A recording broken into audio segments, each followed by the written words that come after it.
we're on text number 11, and we read Prabhupada's purport, but we didn't get to Vishwanath Chakravarti's. So I'm going to do that first before we go on to the next text, 12.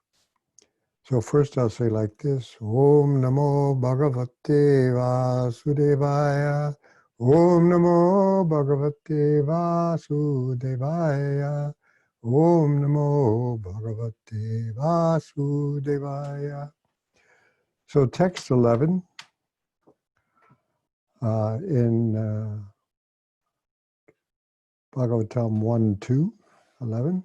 Vedanti tat tattva vidas tattva yajnanam advayam brahmeti paramatmeti bhagavaniti shabhyate. Prabhupada's translation is: learned transcendentalists who know the absolute truth call this non-dual substance Brahman, Paramatma, or Bhagavan. So now let's look at Vishwanath Chakravarti Thakur's commentary and discuss that. Bhanu Swami's translation, following his commentary, says, the knowers of the truth call this truth Advayam Jnanam. For you see that in the text it's Jnanam Advayam. So he says Advayam Jnanama, Sanskrit dual, Sanskrit compound, non-dual knowledge. The knowers of the truth call this truth Advayam Jnanam, the supreme conscious being, who is called Brahman by the Jnanis, Paramatma by the yogis, and Bhagavan by the devotees. So he's put that in the translation. The three different groups that call this, the truth is Advayam Jnanam, non-dual knowledge, but it's called different things. So his purport, his commentary, as he calls it: what is that highest truth? Tattvam. The word tattva, tat is that, and twa means NESS,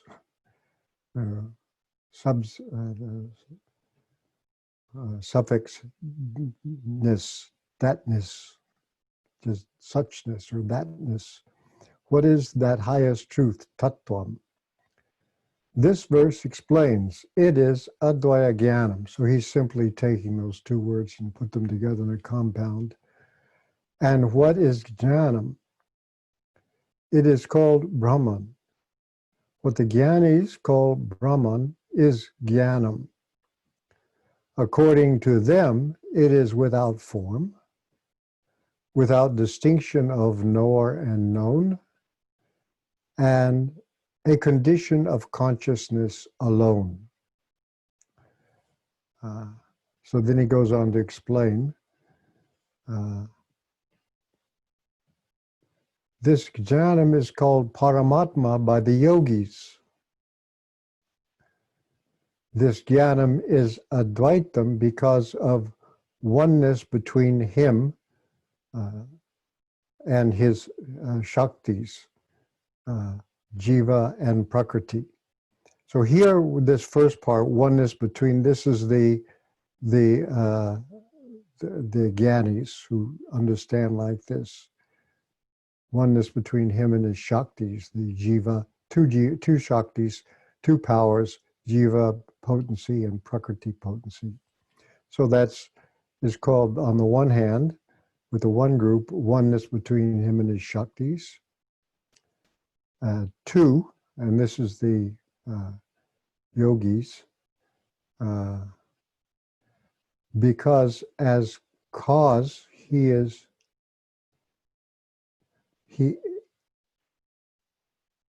because as cause he pervades the effect, this universe, this prison-like abode. And three, because Paramatma is none different from his form and abodes through particularization of his consciousness aspect. He uses this term particularization a couple of times. You'll come to understand it a little bit better.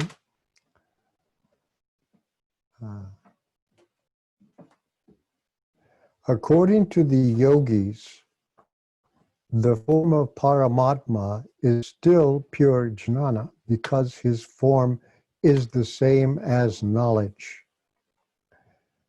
Even though he is pure jnana, Paramatma is also the shelter of the particularization of jnana. That is having to do with this one particular devotee.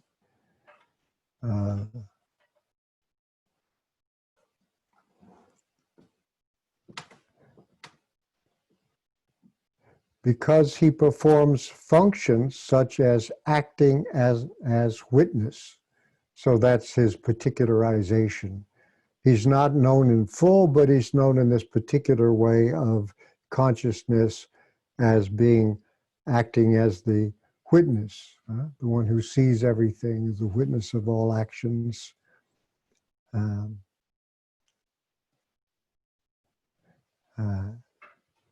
Paramatma is just like the sun or a lamp. Though the sun is the very form of light, it is also the possessor of luminosity. Thus, there is no contradiction.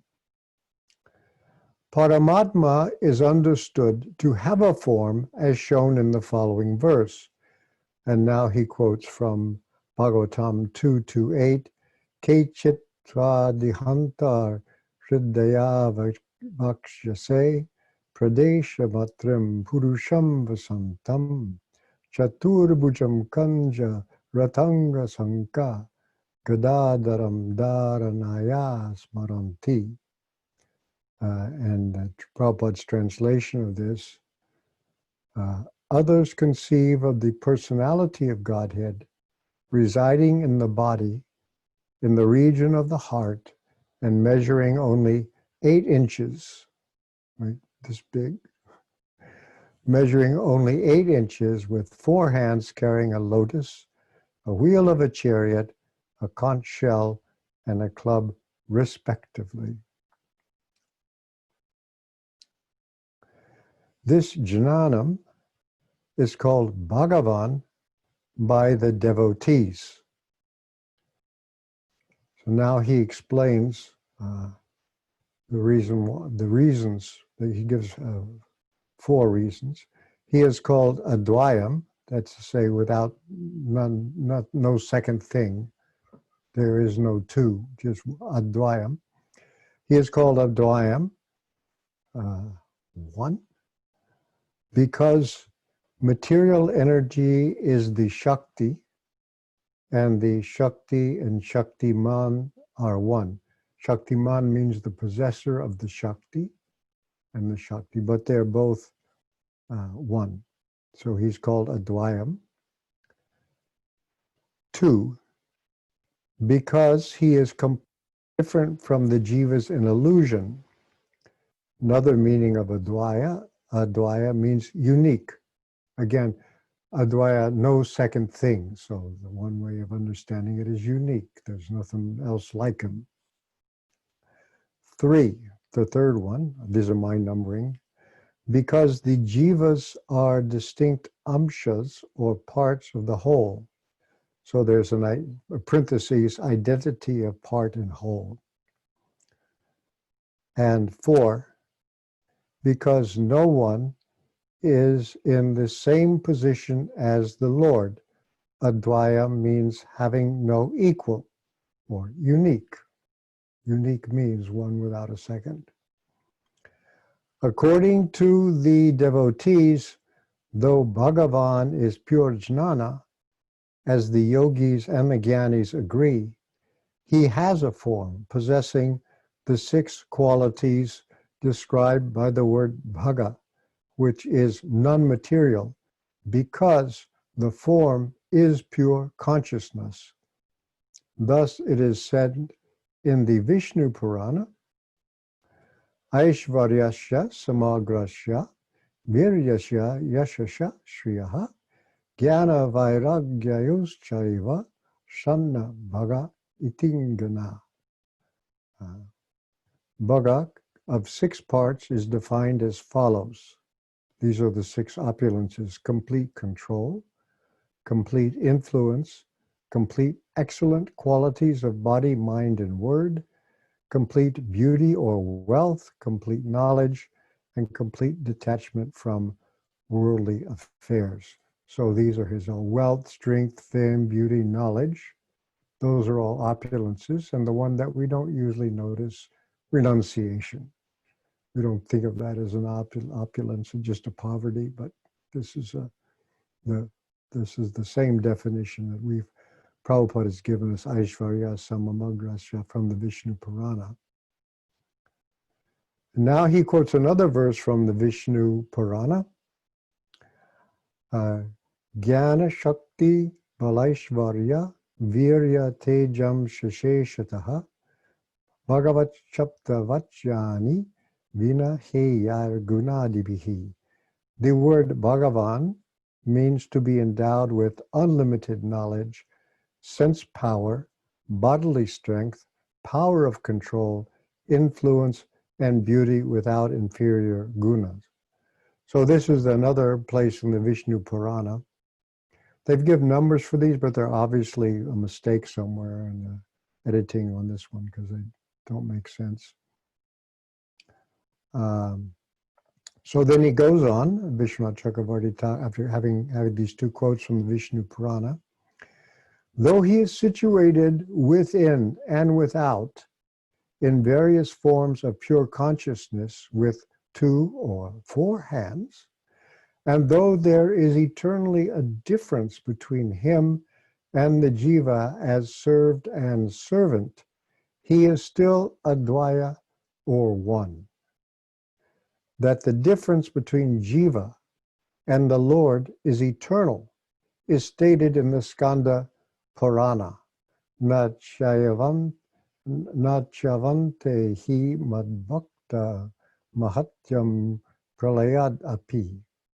My devotees are not destroyed even at the time of pralaya. The word advayam negates any conception of difference, since one must consider non-difference between the Lord and his Shakti's spiritual actions and abodes. Now he goes on to describe the Gyanis, Yogis, and devotees again in another paragraph. The Jnanis, I should say Jnanis, we say Gyani and we're speaking Bengali, but Jnanis, the Jnani who selects the general form of the Lord is qualified for Brahman. So this idea general form must be something to do with something. The Jnani who selects the general form of the Lord is qualified by Brahman. It means like very abstract understanding. The yogi who accepts the Lord as the soul within all beings, who possesses qualities and who is different from the jivas, is qualified for realizing Paramatma.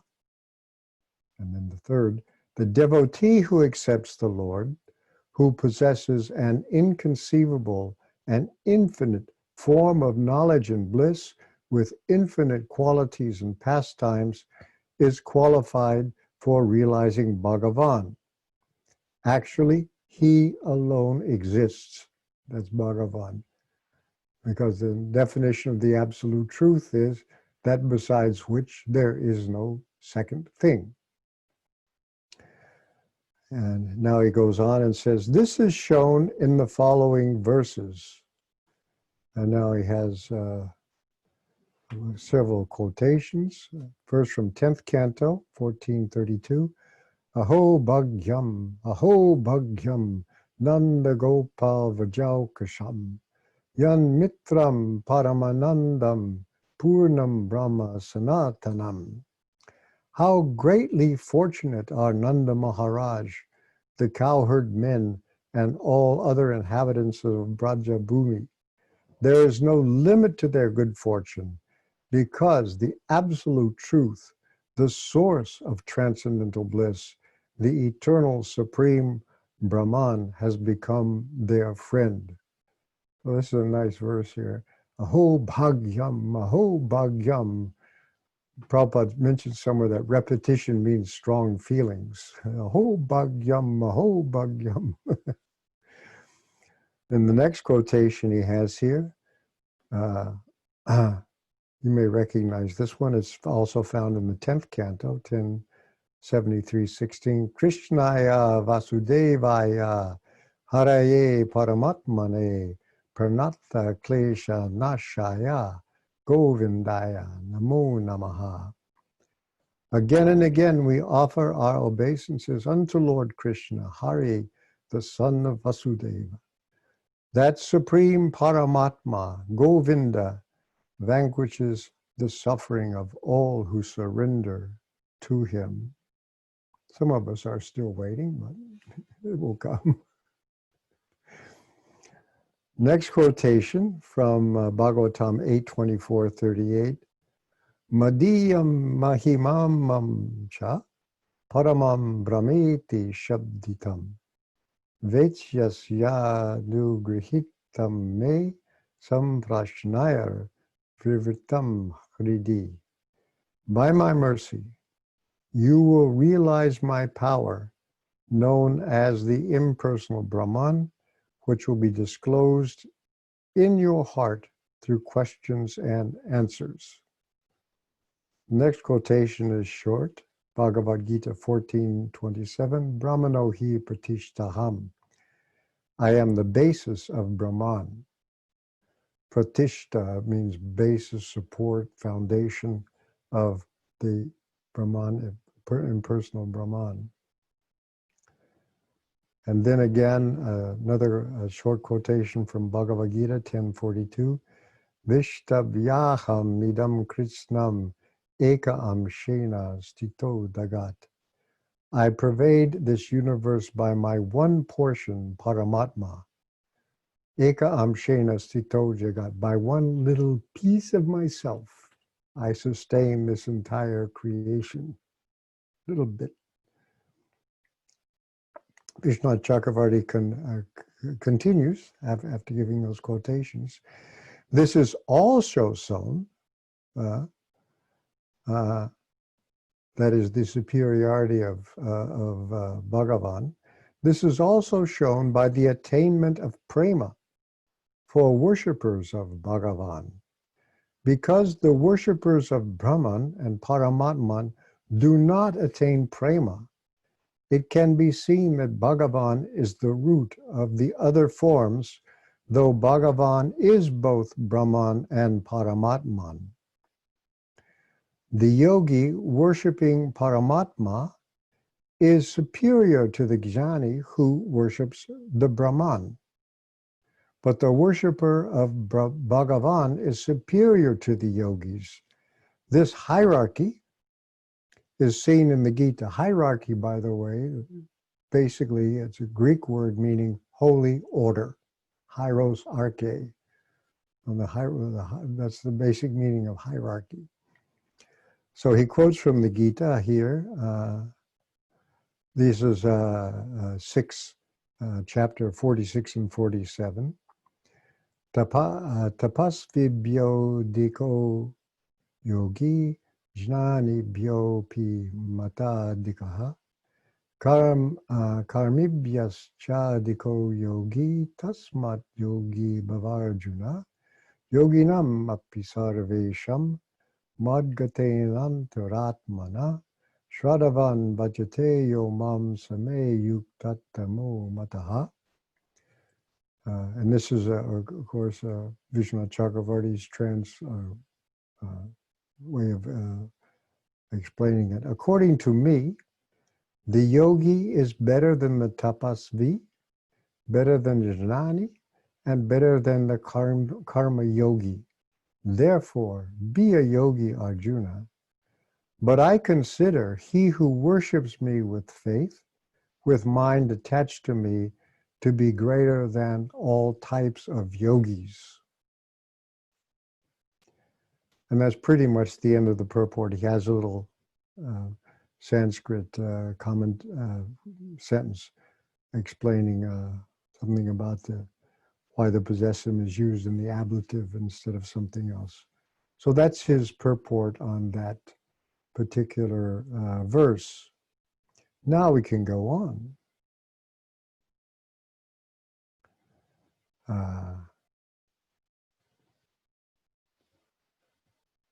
So here is text 12 of this chapter.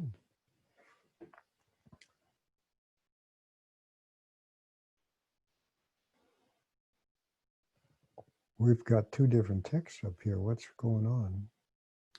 Oh, sorry. This is the wrong one. Okay. I'll get the right one up. Yeah, get the right one up there. Okay. We'll wait for text 12 to come up in the chapter 2.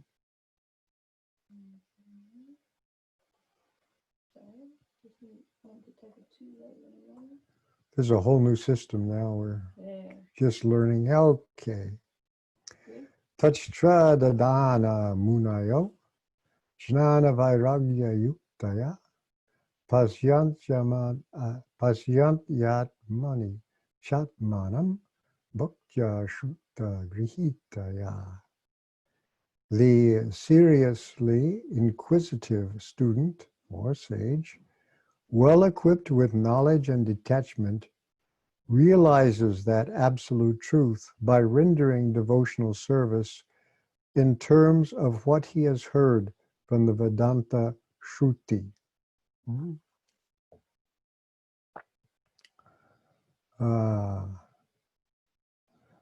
Bhanu Swami's translation, a little difference from the end.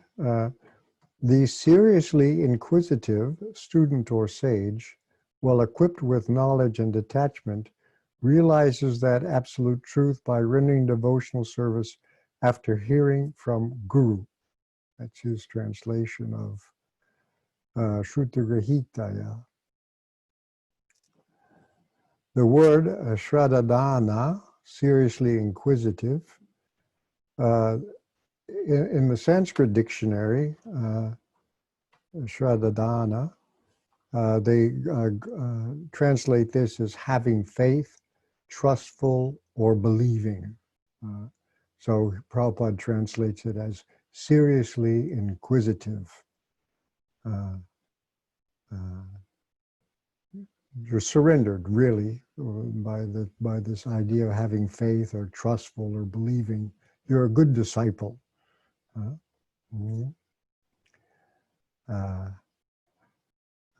And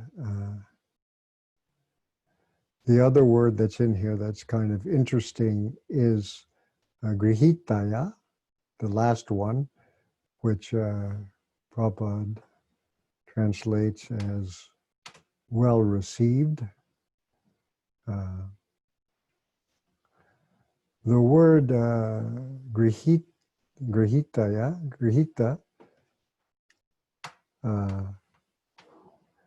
the general meanings that are given are grasp, taking, seize, lay a hold of, received, accepting, receiving hospitably as a guest.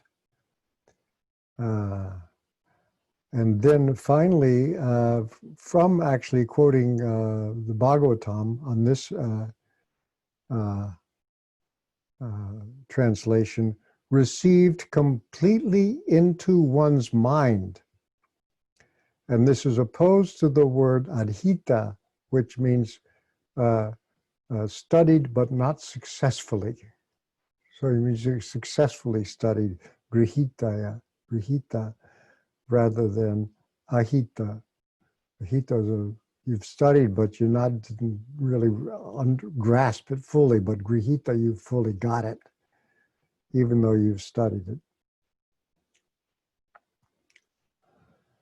Now, let's look at the Prabhupada's purport to here.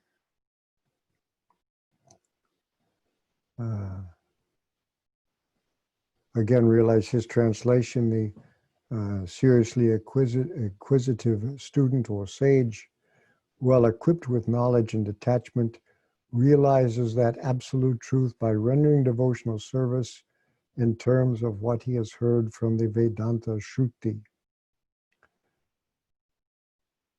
So this is 3 paragraphs. First one's very long. The absolute truth is realized in full by the process of devotional service to the Lord, Vasudeva, or the personality of Godhead, who is the full-fledged absolute truth. Notice the word has the long Vasudeva, means son of Vasudeva.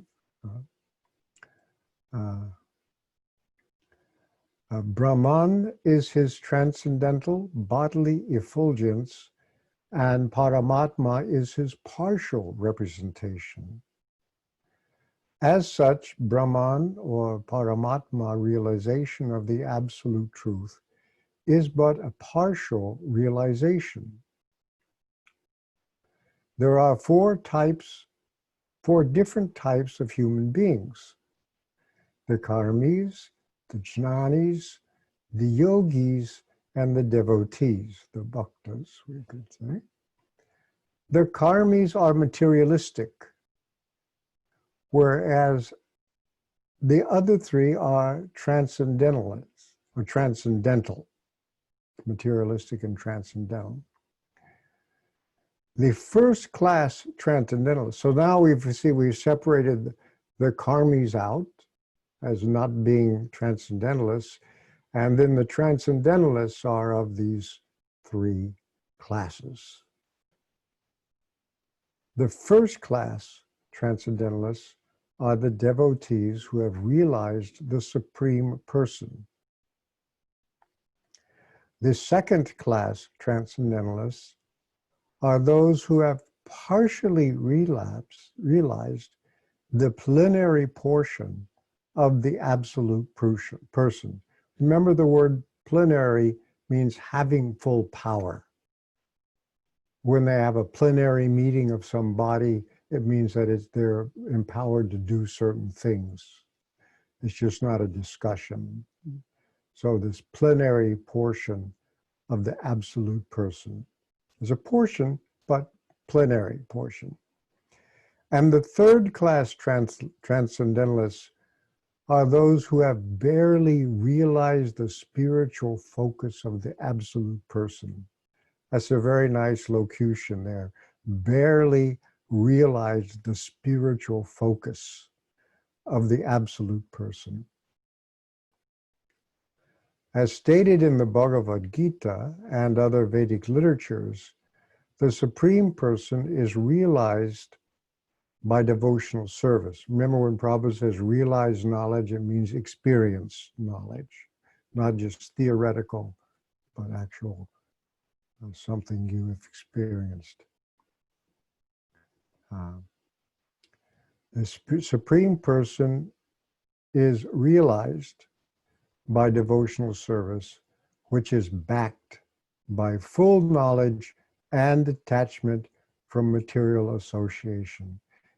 Notice Jnana Vairagya, these 2 pairs come together, Jnana Vairagya, these 2 qualifications, full knowledge and detachment from material association. We've already discussed to the point that devotional service is followed by knowledge and detachment from material association. That's in text 7 of this chapter, Jnana Vairagya. As Brahman and Paramatma realization are imperfect realizations of the absolute truth, so the means of realizing Brahman and Paramatma, namely the paths of jnana, and yoga, are also imperfect means of realizing the absolute truth. So the realizations are imperfect realizations because the means of realizing are also imperfect. The imperfect means gives the limited realization.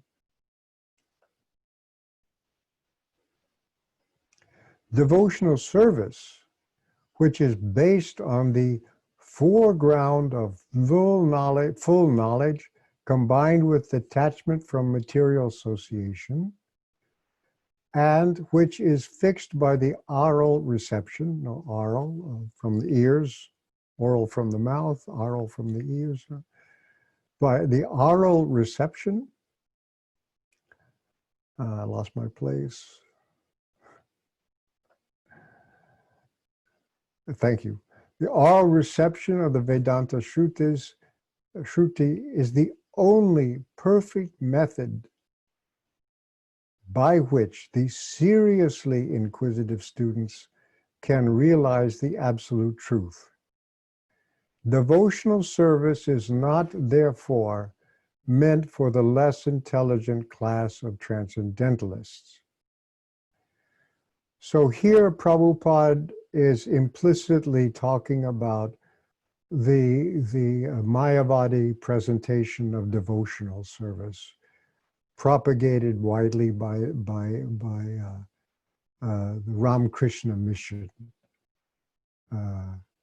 Jnana is for the intelligent, bhakti is for the emotional, and karma yoga is for the laboring type, you know. That's what they say.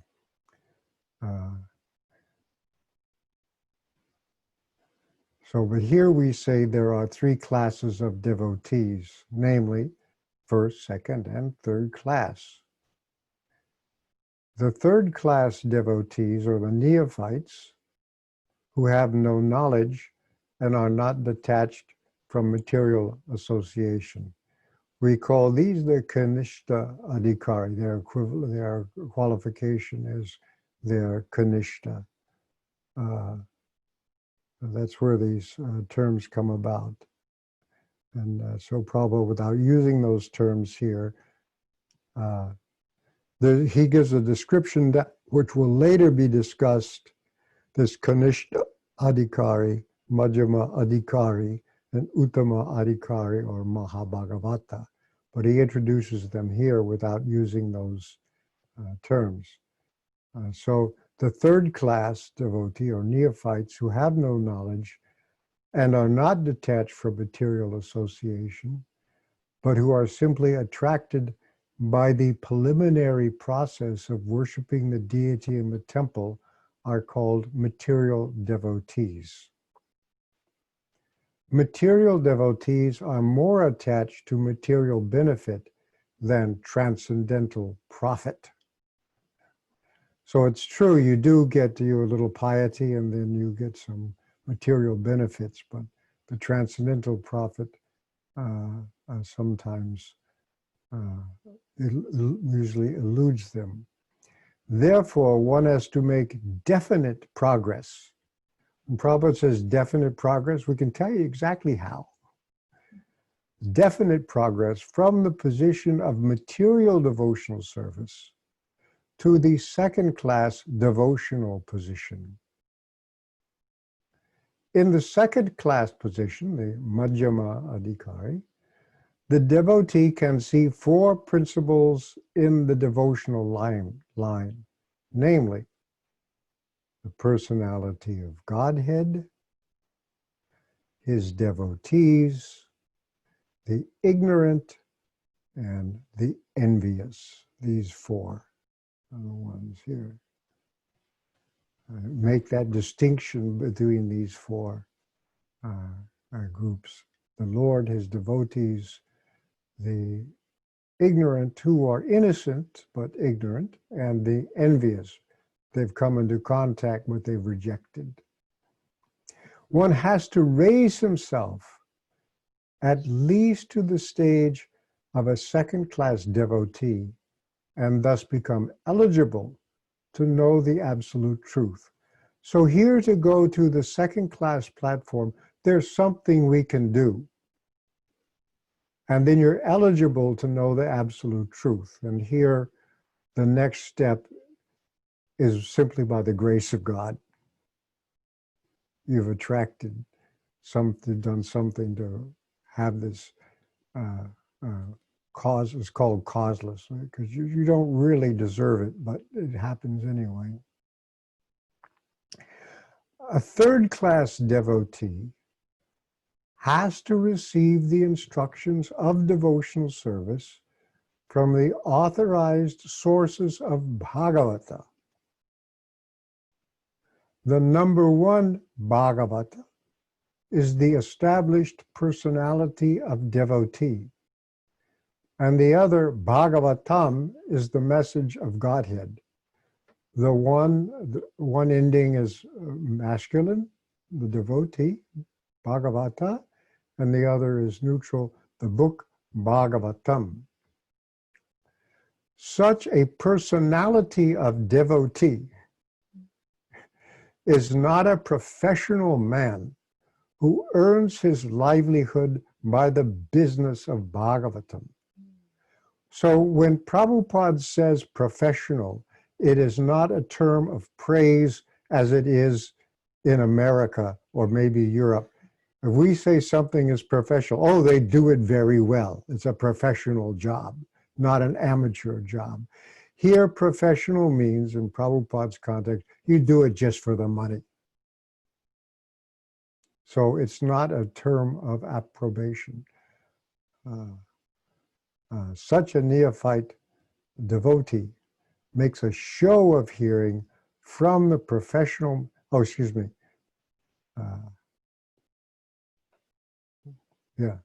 Such a devotee must be a representative of Shukadev Goswami, like Sutta Goswami, and must preach the cult of devotional service for the all-around benefit of all people.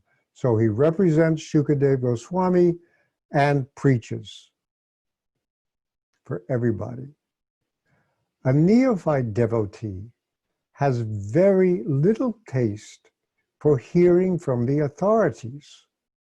Such a neophyte devotee makes a show of hearing from the professional man to satisfy his senses. This is sometimes called the Bhagavat Saptaha, where you have different people reciting different cantos all simultaneously. You go around to each one and give them a donation. This is the Bhagavat Saptaha. This sort of hearing and chanting has spoiled the whole thing. So one must be very careful about the faulty process. The holy messages of Godhead, as inculcated in the Bhagavad Gita or in the Srimad Bhagavatam, are undoubtedly transcendental subjects.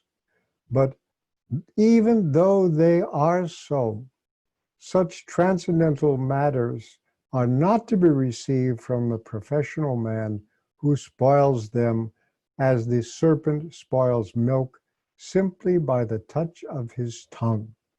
So although they are pure, if you receive them in this way, the potency is almost nullified. Final paragraph. A sincere devotee must therefore be prepared to hear the Vedic literature, like the Upanishads, Vedanta, and other literatures left by the previous authorities or Goswamis for the benefit of his progress. And I point out, when Prabhupada is translating the Bhagavatam, he has the Gaudiya Math edition of the Bhagavatam, which has per commentaries by all the previous acharyas that Bhaktisiddhanta Saraswati Thakur had printed up and published. Without hearing such literatures, one cannot make any actual progress. And without hearing and following the instructions the show of devotional service becomes worthless and therefore a sort of disturbance in the path of devotional service. Shrama eva hi kevalam, hard work for nothing. Unless, therefore, devotional service is established on the principles of Shruti, Smriti, Purana, or Pancharatra authorities, the make-show of devotional service should at once be rejected. Prabhupada elsewhere uses the term show bottle. That was a big bottle in the windows of the apothecary shop, which shows to represent their different potions, but is basically colored water. This show bottle or make show of devotional service should at once be rejected. An unauthorized devotee should never be recognized as the pure devotee. By assimilation of such messages from the Vedic literatures, one can see the all-pervading, localized aspect of the personality of Godhead within his own self constantly. This is called samadhi. Now there you go. This is what, by assimilation of such messages from the Vedic literatures, one can see the all-pervading, localized aspect of the personality of Godhead within his own self constantly. So you're not alone in this body. There's two of them, you and the Supersoul. We're not aware of the presence of Supersoul. We have to do something to purify our consciousness by going on the way we do, and you will come to see that. You're not alone. Whenever there's a devotee, there's a Supersoul. Actually, every Supersoul is with everybody, but only the devotees can come to that consciousness. So this is our purport from Srila Prabhupada. Now we have another interesting purport from Vishwanath Chakravarti, but I think we're going to have to wait until, again, split it up again into another class. So we'll stop with that and see if there's any questions or comments. Now, I don't know how we'll do this. Shraddha's got it, okay. Because now I have Zoom and I've got like lots of people and names up here on the big screen. Okay, thanks everybody for tolerating this new system, and as we're working out the kinks here. I see that your wife has her hand raised, so Melissa Domine, go ahead and unmute yourself.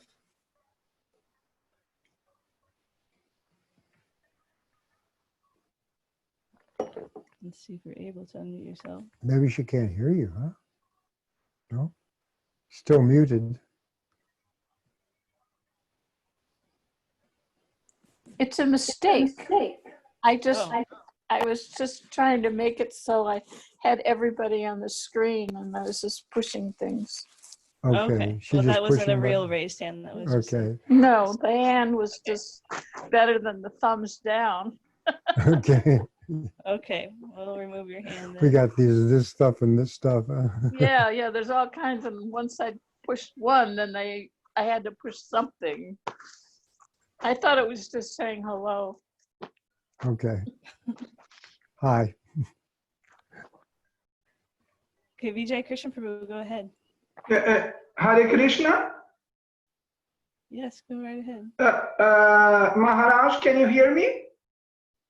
Very loud and clear. Maharaj, please accept my humble obeisances. All glories to Srila Prabhupada.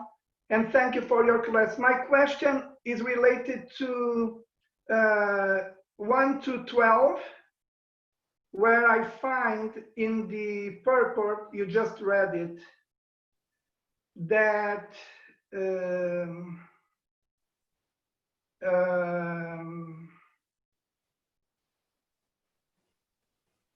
where is this?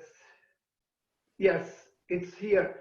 In the second class position, the devotee can see four principles in the devotional line, namely the personality of Godhead, his devotees, the ignorant, and the envious.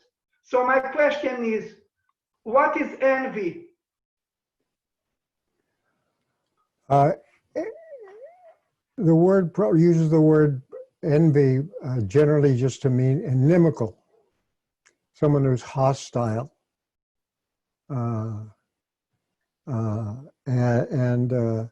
So those people who are hostile to devotees or to Krishna consciousness, or simply angry when they hear about God or whatever. I remember once going somewhere where I was giving a lecture, and I guess it was in a college class, and I was talking about Krishna, and they said, "Oh, don't spoil it by giving it a name." Now, that it may have been ignorant, but the way they said it, it sounded like they were hostile. So this is the word, those people who are inimical. And it's best to those people, you just go somewhere and look for someone who's favorable, who's interested, who's willing to hear at least, who doesn't think you're a total idiot. I mean, sometimes you have to deal with them because you're challenged and you have to defeat them, but otherwise you should avoid them. Thank you, Maharaj. Hare Krishna. Hare Krishna. And I'll just let everybody know, if you're a little shy about voicing your question, you can also type it into the chat box and we can read it aloud. So feel free to do that as well. And Akendra Prabhu has his hand raised, and feel free to unmute yourself, Akendra Prabhu. Hi, Krishna. It's Tulsi Priya asking the question. Oh, where's your video? Oh, I didn't turn it on because I don't have T-Lock on. Okay, I'll turn it on. Oops. Okay, so my question is, when they were talking about Kanishta and Madhyama, and said that the second class devotee was eager to hear the Bhagavatam. So does that mean that all these devotees in ISKCON who are signed up for classes on Zoom and going to classes, does that mean that we're all Madhyamas, or are we putting on a show? Well, we take it as you go this far, as yeah, you'd be a Madhyama Adhikar, yeah. There's a range of Madhyamas, I guess, but yeah, you're considered a favorable person to Krishna consciousness. I remember reading somewhere in the Bhagavatam, I don't remember the verse right now. Actually, no, it was a conversation, a room conversation in Veda Base. And Prabhupada said, Kanishta means he's a perfect Brahmin, that's all. Means what? He's a perfect Brahmin. Perfect Brahmin. Okay, I remember seeing that, okay. Say that again and share it with you. But what I got from that is that just even to begin to approach being a devotee, you have to at least be following rules and regulations. Yeah, right, exactly. Yeah. You're following the rules and regulations. Maybe, you have the ups and downs, but basically you stay on the path and you keep improving. Right. Okay, thank you.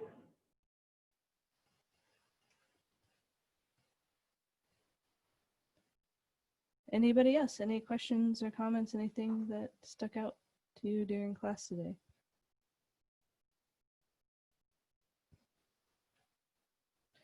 Bhaktin Pala has her hand raised, and go ahead and unmute yourself. Hare Krishna. Hare At the end Krishna. of the nice to see you. Thank you for the class. At the end of the purport, it's basically mentioned that samadhi realization is like Paramatma realization, and I thought that was funny because, you know, in the way we speak about it in ISKCON, we also refer to it basically like personal realization, also, I guess. And of course, we put our acharyas into samadhi, and we have the samadhis. Can you comment on the relationship between like samadhi Well, realization as impersonal, or Paramatma realization, personal realization, or, you know, what is the relation to putting a guru in samadhi?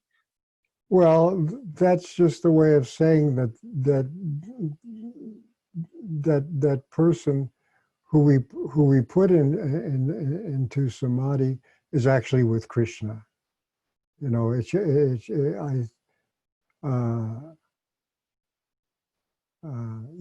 that's all I can understand. I mean, so there's just two different uses of the same word. One is to use that state of consciousness, and when we put somebody in samadhi, it's assuming that their state of consciousness is undisturbed by their leaving their body and their mind behind. In the Salvation Army, when somebody left their body or died, they called it promoted to glory, something like that. Okay. Thank you. Anybody else? And if you're not sure of how to do the raise hand button, you can just unmute yourself and speak up. Vijay Krishna Prabhu, go right ahead. Oops, I just muted you. There you go. Shraddha Mataji, am I allowed to ask a second question? Of course, go ahead. Oh, thank you very much. Maharaj, my second question is related to the same verse where I find the synonym Shraddha Dana, seriously inquisitive. So my question is it that if a human being doesn't show this inquisitiveness, should we consider him no better than an animal? Well, what it's talking about here is when he says a seriously inquisitive student. When you're seriously inquisitive, it means you're eager for your spiritual advancement.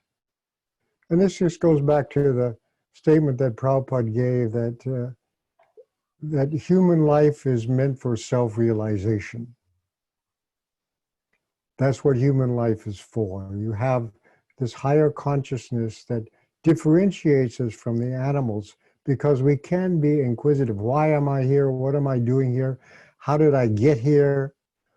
As a human being, you sort of feel you're here for some purpose or some reason. There has to be something there. You can't figure out what it is, and you start searching for it. That's the inquisitiveness. Why do I have this higher conscious where I'm aware of myself as an individual, and you know, in the German language, the word consciousness is Dasein. At least Heidegger uses that, means being there. You know, you know you're here, and you know you're here, and you have that kind of self-awareness that apparently is pretty much absent in insects and animals and things like that. And you should, what am I doing here? How did I get here? Why am I here? You have a sense you're supposed to be doing something important.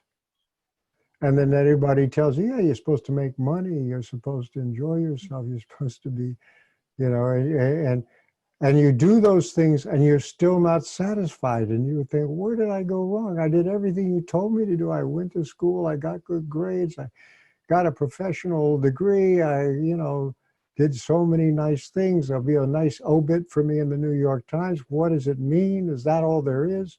You don't know. That's inquisitiveness.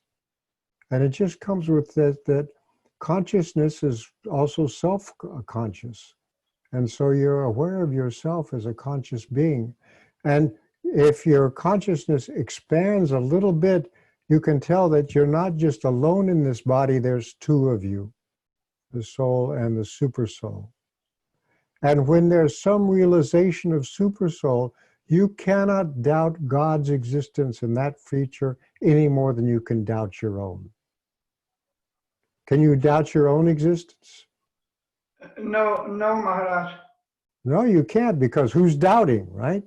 Yes, Similarly, of you course. will not be able to, you'll have this conviction about at least this super soul, who's the soul of all living beings, will be there. And that's a very important step to take. I mean, if you have Bhagavan, you'll have also Paramatma, and Brahman realization will come along, but sometimes you have to take it in stages too. But a lot of what we do is recapitulation. And Maharaj, if you allow me to say it, what would you say to the people who make the option of, instead of making social life with human beings, they make the option for the making of social life with pets, with animals. They call them pets. And the argument they use is that, oh, it's better to make social life with my pet because he's much more intelligent than many persons that I know. What would you say to this person? Be careful. You may have 4 paws your next life, if that's what your best association is. That's what you really love is your pets. You will have a problem there. So if the lady is dying and at her last breath she's thinking of her Fifi, my cat Fifi, who's going to take care of Fifi? Next life, she's going to be wagging her tail or whatever, looking to be petted and purring. So thank you, Maharaj. Thank you very much for your answers. It's dangerous. Okay, we're running to the end of our time here. Anybody else have any questions or comments? By the way, let me just add that in our temple we got a cat because its main function was to kill mice and rats. And it was a killing machine, So if they have a function, that's fine, An ecological cat. Okay. Jai Ram, never to be forgotten. Ecological, the word in English is ecological cat. I couldn't hear. I was saying an ecological cat, the word English, ecological cat. Ecological cat? No. Yes, killing the mice in the temple. Yeah, we did have a cat to do that, yes. And Okay. and the cat had taste for 2 things, mice and sweet rice. Yes. So I got spiritual advancement that way. Thank you, Maharaj. Okay. All right. Yeah. Krishna, Thank you so much. could I just add something to that story? More cat kata? Okay, go ahead. Well, I remember, if you're talking about Moxie, I remember that we had a little problem with the mice, and I remember you telling us that you had prayed for in front of the deities for their help in helping us to overcome this mouse problem. And then the next day, Moxie wandered in off the street and got to work right away. Yeah, that's right. That's what happened. And I could go on for a long time with a lot of Moxie Kata, but I remember Moxie liked to bring her offerings and drop them in front of Prabhupada's Murti. We had to keep on top of her for that.